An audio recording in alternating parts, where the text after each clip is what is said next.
Cheated, lied to, or tricked? She's tackling every opportunity to make something that went wrong right. Better Call Bacon is on your side. Your car or the one next to you on the highway could be unsafe to drive. Well, there's evidence of it. New data released by CARFAX shows 237,000 cars in Florida have unrepaired safety recalls that are so urgent that the government's warning the cars should not be driven, or at the very least should be parked outside, not inside your garage. Our consumer investigator Shannon Bacon joining us now with what you need to know to protect yourself. Stacey, Keith, these are not recalls that you may be able to just wait on. These are urgent recalls that consumers may not even know about that could lead to accidents or injuries.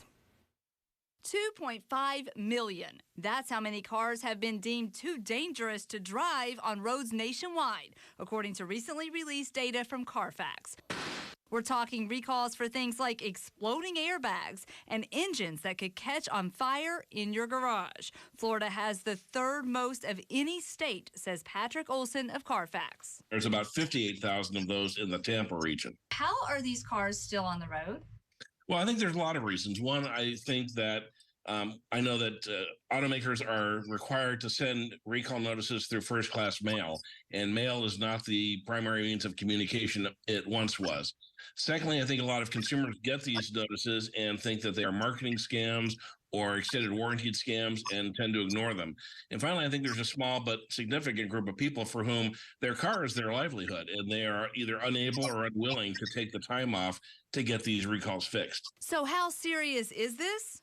The do not drive recalls is when the automaker and the federal government say, this car needs to be parked right now. We will send a tow truck. We'll tow it to a dealership to get it repaired for you for free. The park outside recall is they don't want you to not only not park it in your garage, they don't want you to park it next to your garage. And if you can, keep it parked away from any structure because the fire risk is just that severe.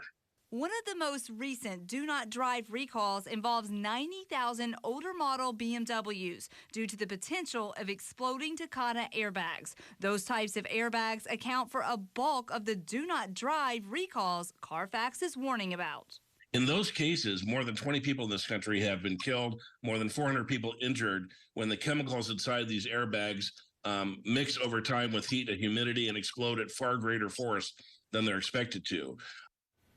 Here's the good news. Even if you bought your car used, you can still find out if there's an open recall either through CARFAX or government websites, and you can get it fixed for free. And I have the links you need to check on your car on WFLA.com. I just saw Carfax, they'll even update you periodically year to year, see what's going on with your car if you follow and you sign up for that. But who pays in the end for these recalls? Well, that's the reason why everybody needs to listen up, because it's the automakers. They're required by law to pay for these repairs. It's a common misconception that consumers may have to pay for some of this. You don't. And while it may mean taking off time from work to get to the car dealership, as we just showed, it's very important to do this because it could be dangerous and it's unnecessary. All right. Thank you, Shannon.